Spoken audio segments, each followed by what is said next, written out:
Do you sometimes do things not like everyone else because it can be fun? Awesome. This pours for you.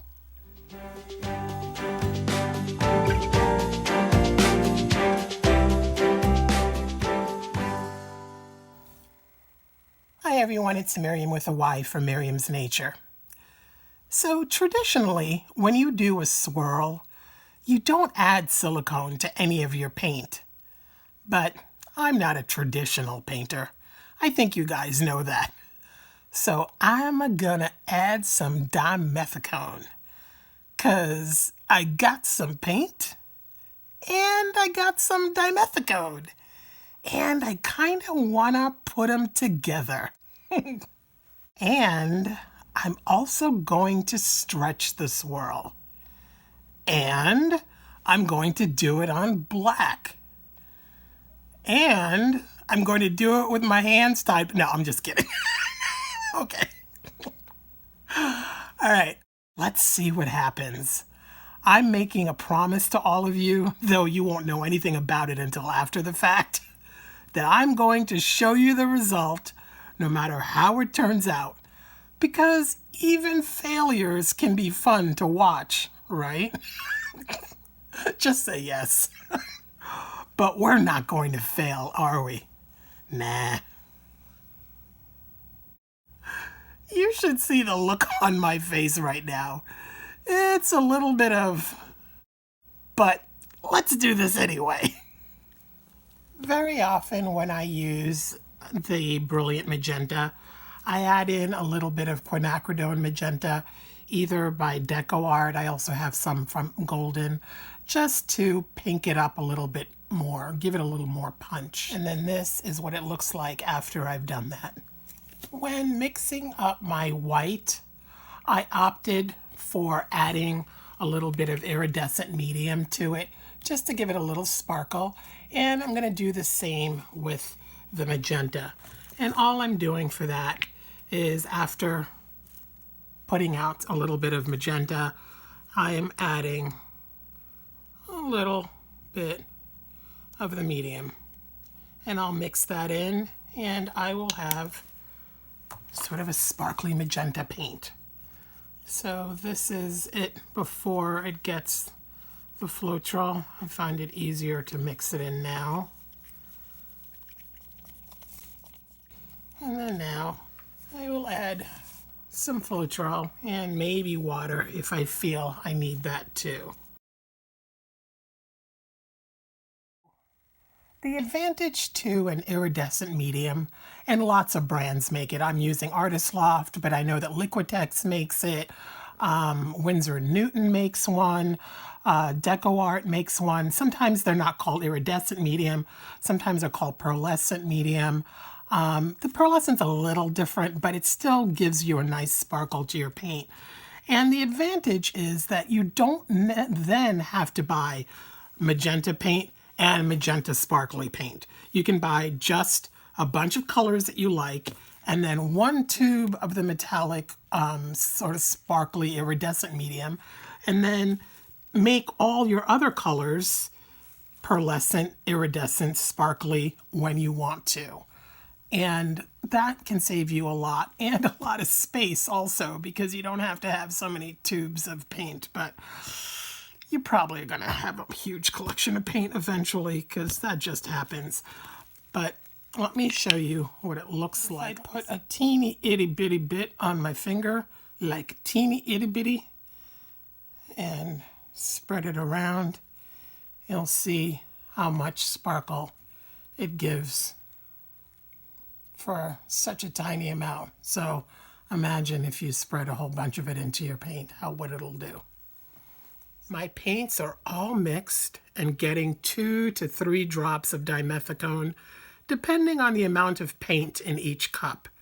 The Aqua was mixed earlier. Personally, I stir the dimethicone in well, because that minimizes or sometimes even eliminates my having to clean the dried canvas before I varnish or I resin. On to the dirty cup. It's going to be a pretty random order of colors, except that I'm going to avoid putting colors that make mud on top of each other. So in this batch of colors, that would be purple and yellow. If you're ever not sure, do a test and mix a couple of drops of the colors in question. If you get mud, keep them separated in the cup. Alrighty, all done. Let's do this thing. I've painted my canvas black just in case I have a bare spot in the painting so that a white canvas doesn't show through. Now, ordinarily, I would start out by spreading some black paint on the canvas. I'm going to put the black paint after I put down swirls to see where I need to put black paint.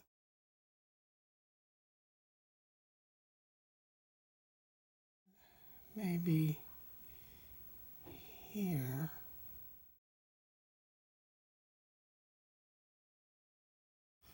I'm liking this color combination. I kind of winged it really in choosing colors. I love the yellow there. I know it's kind of hard to believe I am saying that I love the yellow, but I kind of do. And then I think that here, I'm going to do a traditional swirl. I'm going to do that.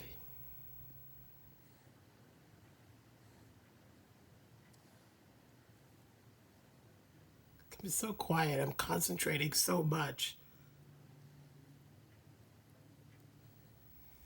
Maybe end off here, because this kind of just trailed off. Okay, now I'm gonna border everything with black.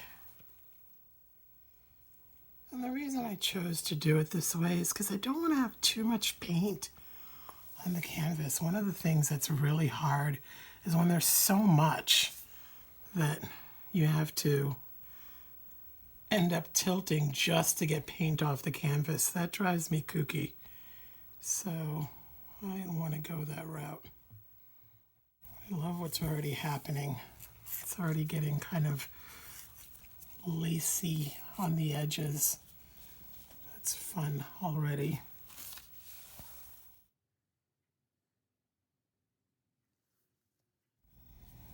And now to see if I can spread the black around somewhat neatly, not causing too much of a disturbance.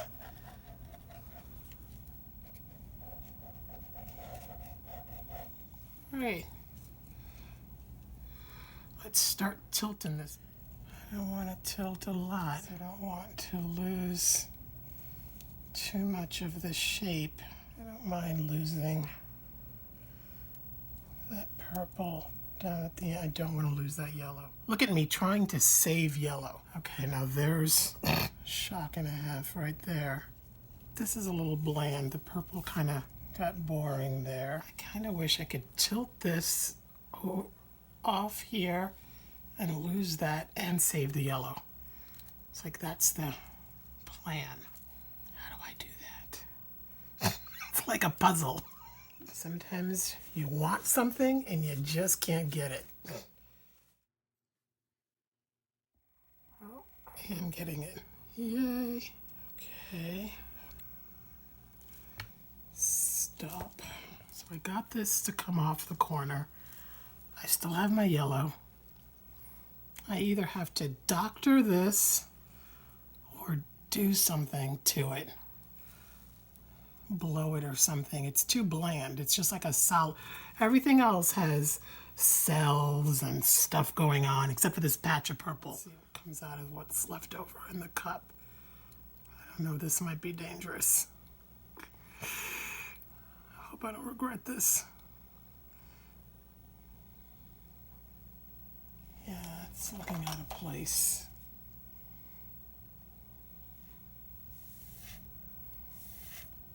The white, that was not a good decision.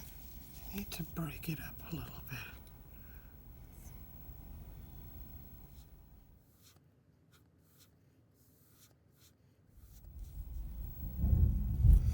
I don't know if you can hear the thunder. We're having a storm.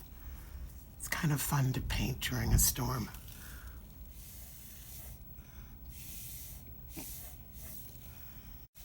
Well, I'm just making that worse.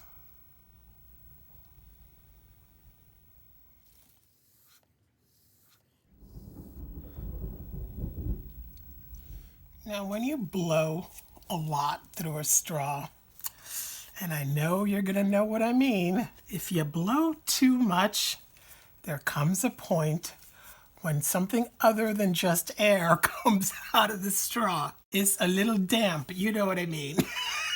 And it's just not fun. So the other day I was thinking about that. I'm like, this kind of blowing, it's too delicate to use an airbrush for. And I don't want to buy canned air for this. That's just too ridiculous of an expense to keep buying canned air over and over and over again. And then I remember this little tool I had for my camera, but it has a brush on the end that you puff it and it blows and you've got a brush. So I went online looking to see if there was something that didn't have a brush. And I found this. Oh. And this blows just enough air, and it's endlessly reusable, and no liquid comes out of it when you squeeze it.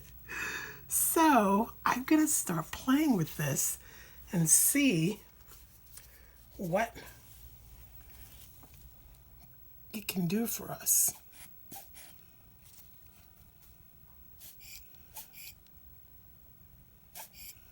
Now, there were bigger ones too. I got a small one first. I didn't want to commit to a big one until I saw what the little one can do.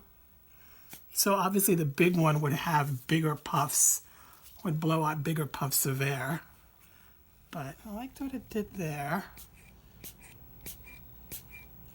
Oh, now I got it. Yeah, there's definitely a motion. Oh, I like it. It kind of makes it a little softer. And it makes the blast shorter than I would get with a straw and more lacy.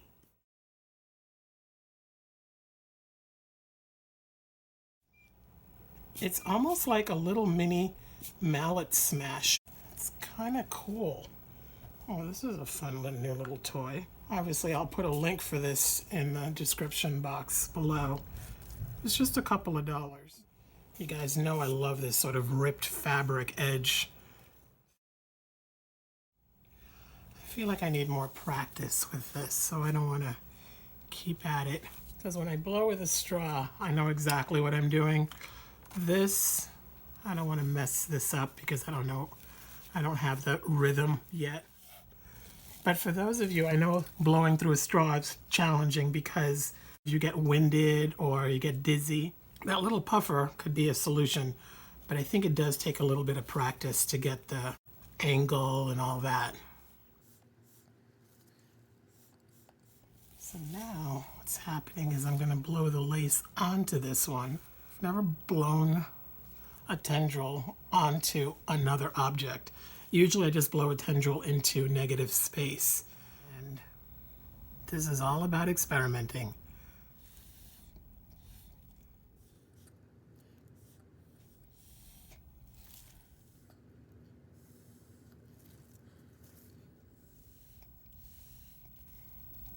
When it laces, totally worth it.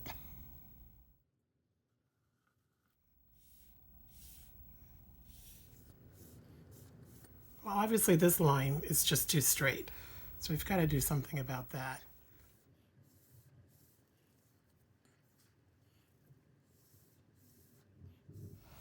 Now to decide, do I want to blow that out or blow the black in? I'm thinking the black in. I have to turn the canvas for that.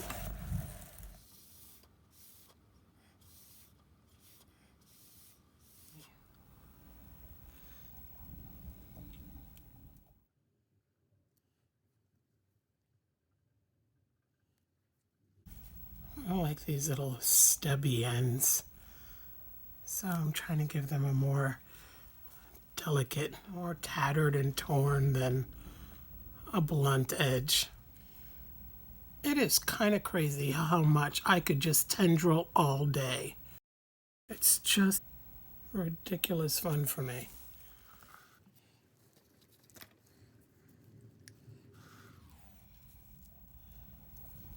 The yellow corner that means so much to me.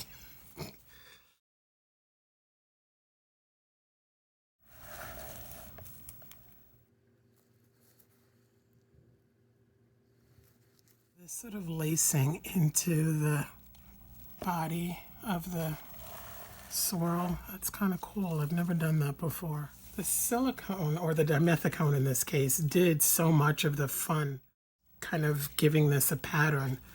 So the difference in, like, you know, I could have just done a pour and just poured straight. But if I did that, I wouldn't have the bands of color like this. So pouring straight, I would have had bands of color going this way rather than all these little bands like this. So doing the swirl and stretching it gave me that. And adding the dimethicone gave me all these cells, which is way cool.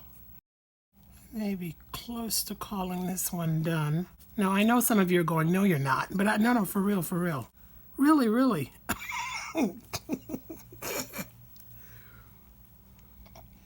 Okay, so it's possible that while you weren't looking and I had the camera off, that maybe I sort of kind of played a little bit here and blew some black lacing over this swath also, because I kind of felt like if there was some over here, there probably should be some over here.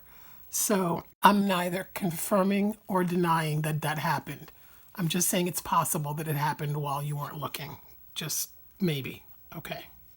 I've confessed and I feel better. But not exactly confessed. Not fully. Hinted at the possibility. That's what I've done. And now I've got another issue that's I want to do something about. I kind of wish I could get that to go over the edge. That would make me happier. Let's see what, if anything, I am willing to risk doing here. I decided to go radical. For those of you screaming, it's just a painting. We'll be okay, I promise. I made myself a little baby pour, and I'm gonna try to pour what I wish I'd gotten.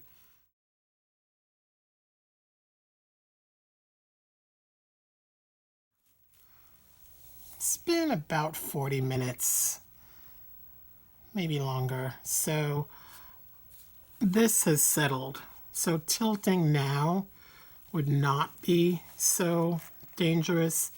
This won't move anymore. Or at least if it does, it'll be so minor that it'll be okay. Let us work the area now. So we've got to put black back in. Now I get to make tendrils again. Ah, what a shame. I'm going to finish up some last little tendrils and put this to bed. Stay tuned until the end to see the finished piece and all the fun details. Now for something completely different. Many of you have expressed an interest in showing me, and maybe even each other, things that you have made based on these videos, and there isn't a way to do that on YouTube. So what I'm going to do is create a hopefully small Facebook group for viewers of this channel.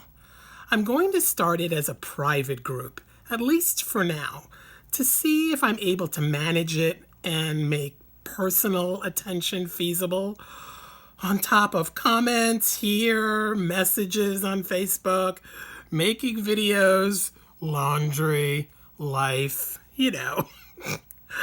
As a private group, it will not be visible via search on Facebook. To join, send me an email to this address on the screen. In the subject line, mention something about Facebook group. I will then send you a link. I'm hoping that doing it this way will keep the group to a manageable size where you'll then be able to interact with each other, ask each other questions, post pictures of your work, get helpful advice from me and anyone else in the group, and you'll be able to share resources and, best of all, hopefully have creative fun. I've been so lucky in getting to know you all, and now I would love for you to get to know each other. Okay, back to the pour. I ended up really liking this. I wasn't sure at first if I would. It was looking a little dicey there for a little bit, I think, for me. I really like how the cells turned out.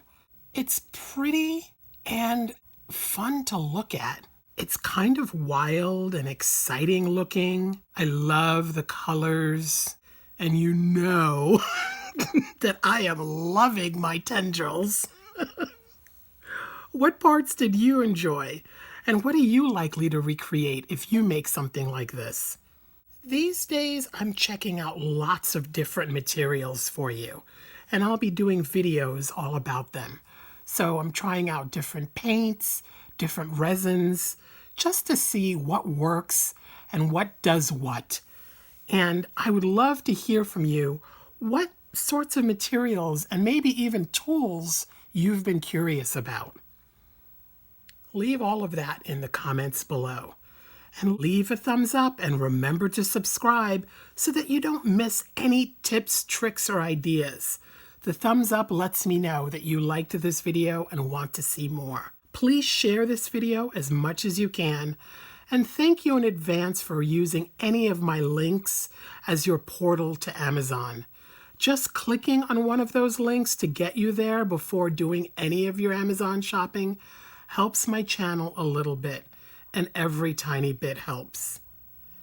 Check out my brand new Facebook page for more finished pieces, ideas, and coming mini tutorials. Thanks for watching. Send that email for the Facebook group now, and let your creative nature shine. See you next time. Bye now.